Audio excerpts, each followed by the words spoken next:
Max Power Racing is a game that is featured and licensed by the UK Max Power magazine that saw a release on the PlayStation in 1998 and was developed by U Technics Limited and published by Infogrames. The game would also be known as C3 Racing Championship in other regions, and many elements of the game would also be reused and rethemed under the name of TNN Motorsports Hardcore TR that would be published later by ASC Games in North America that would change out the cars and add in trucks instead. But technically all three versions of the game are pretty much identical, maybe just bar a few tweaks and a few alterations in various areas. Other than that, they're technically the same because they use the exact same tracks, same graphics engine. There's very little in difference. Now, to many that don't play racing games as such probably wouldn't know the difference, but for someone like myself that has played a ton of racing games, especially on the PlayStation, and more so in recent years being able to get to play games through emulation, you get to see the differences or even the similarities in various games that you will get to play. But it doesn't take away from the game standpoint overall, as it has many unique elements. It has fully licensed cars, anything that starts off with the Nissan Micra from the Renault Clio all the way to the Toyota MR2, Nissan Skyline R33 GTR, modified versions of the Ford Escort RS, the Mitsubishi FTO, the Toyota Supra, among many other iconic cars, even the Celica GT4. There's a lot of different varieties of cars in this game that will appeal to the racing enthusiasts out there. And the game features itself a total of 30 tracks across 11 different countries, and players can play in a variety of modes, both championship and arcade,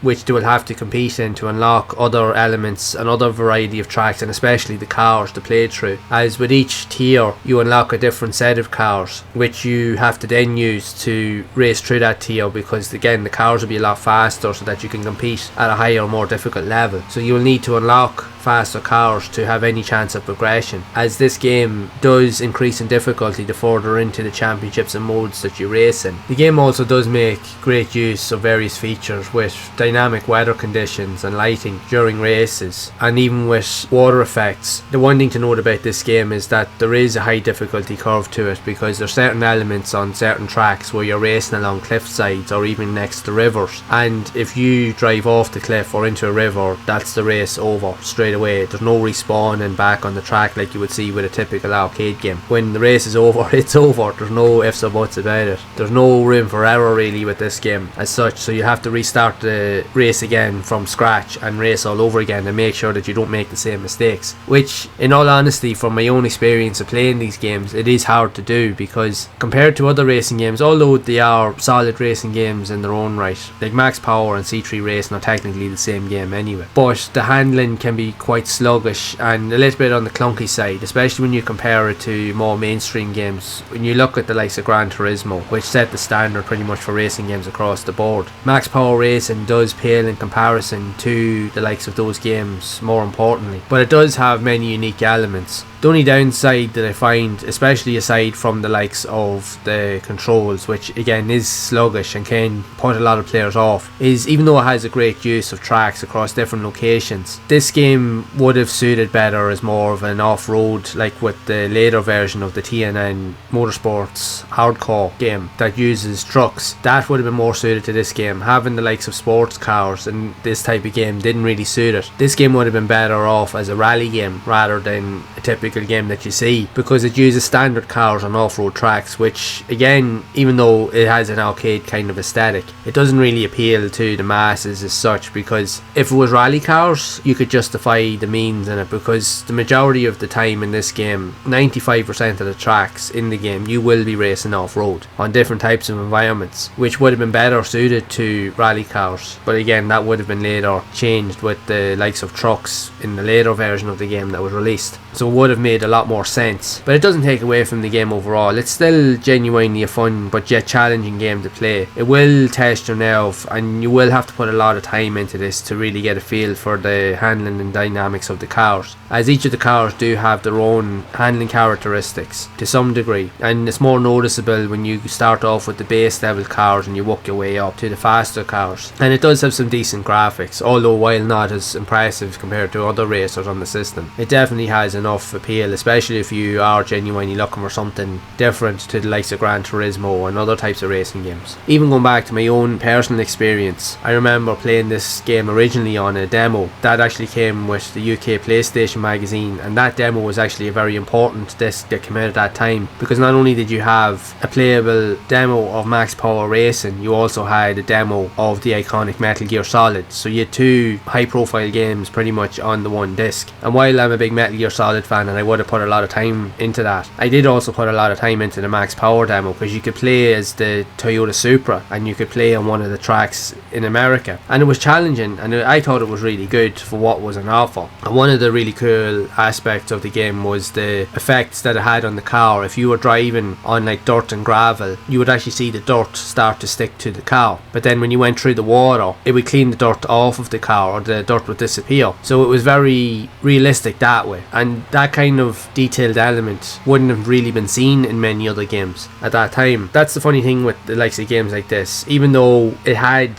various elements that wouldn't be considered as good compared to other racing games, it definitely had a lot of other cool wee features in it that you didn't see in other games. And that always goes back to my point with the PlayStation, as yes, not all of the games are considered great, or they're not considered like classics, but every game on the system, both good and bad, has something in it or has unique elements that you genuinely don't see anywhere else, that really were reflective and were really cool for their time. And it was all about experimentation, and that's why I love the console so much, because again, it was the new concept of 3D gaming, and even for many of the years throughout the PlayStation's lifespan, developers were still trying different ideas, and they were trying to implement little tricks and little tactics as you would play through it. And it's only unless you played or you put time into games that you would notice these little ideas and features, which was quite unique for its time. I know many people out there would probably think to themselves, oh well, these games were just terrible, but I don't always think that they were terrible. Right, they might not have been as good when you consider them to the likes of Colin McRae Rally, Gran Turismo, because again, they were the heavy hitters, they were the games that set the standard. But there were many other iconic racers and other maybe low-key racers such as this here that also did have mass appeal in their own right, especially with the likes of the licenses that they had. But they did offer something slightly different, although they were challenging. I'm not going to deny that. They were really tough games to play, but there was always something about them that really stood out, that would always make you want to investigate or to explore further into to see what else was available. I think that was the intrigue with a lot of these games. It always just kept you wondering, what if? No, what if I do this? What if I try that? What if I unlock this thing? Will it help me to do this? Vice versa. So there was always that experimental nature, not just with the development, but also with how you played the games as well. And that's what was really cool. That's why I always consider this era to be my favourite era of games ever, as there were so many experimental elements that just genuinely hold very fond memories for me, and for I know for many of you out there as well. Regardless of whether you think the game is good or not, it really just depends on your own play style and your own preferences. It may appeal to some, while it may not appeal to others, but that's totally fine. But those that have enjoyed it would have got the most out of it regardless. So I would love to know your thoughts on Max Power Racing or C3 Racing Championship for the PlayStation, and if so, what did you think of the game overall? Do you like the various aesthetics that the game has to offer, and even with the likes of the choice of the cars and so forth? I'd love to hear whatever stories you have of this game, so be sure to share it down in the comments below. And if you would like to see more content around other types of racing games similar to Max Power Racing, also seen on the PlayStation, you can check out this playlist here on screen to see more of those games in action. And as always, keep those gaming memories alive.